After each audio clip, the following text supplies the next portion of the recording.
Okay, so for changing the color of the yarn when you're working in the single crochet, what we'll do is you'll just chain as you would, not chain, single crochet to the end of your row, remembering to get into that very last fiddly one.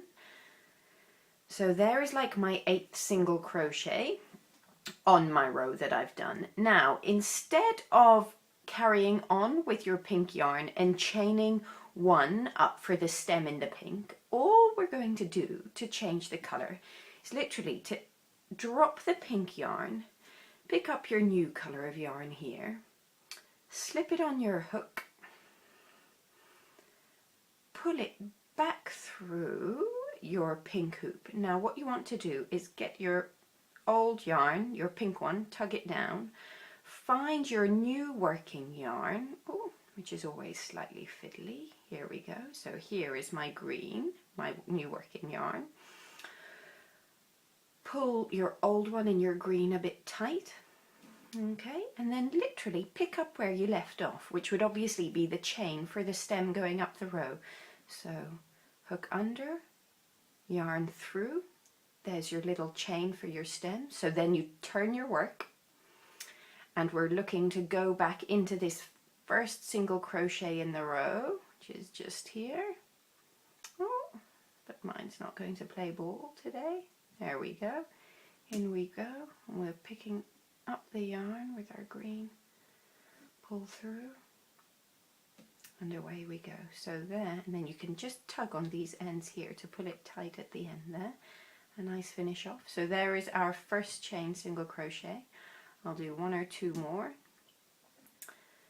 down to show you. 1, 2.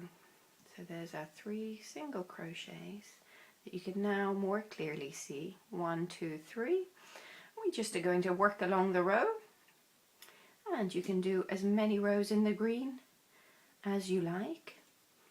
Now what we can do is to chop off our pink, and then we can tie these two together and weave them in at the end.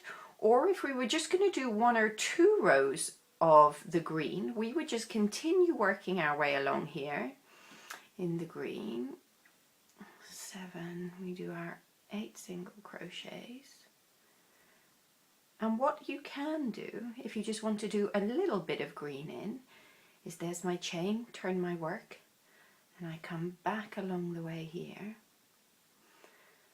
Now, instead of chopping off my pink and then working the ends in, what you can do for some projects is just to leave it attached.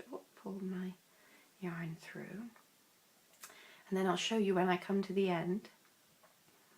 Here, slightly, only picked up a smile there.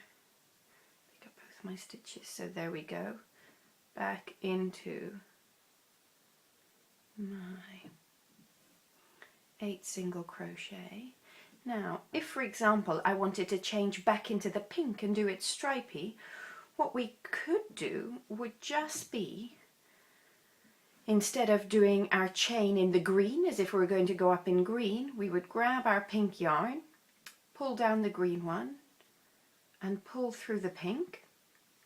Now we'd want to chain in the pink. Now what you want to make sure you do is pull that pink quite nice and tight so it doesn't sag at the side of our work later.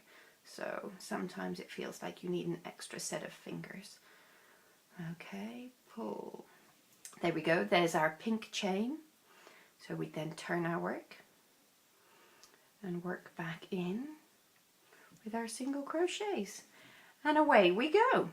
And what that does, instead of just chopping off the pink and tying it in, if you're going to go stripy, is it would just leave you a single little strip of pink and then maybe green, working your way up there, which at the end of the day isn't very obvious and just saves off for tying off loose ends. So it's just a little quick shortcut for you.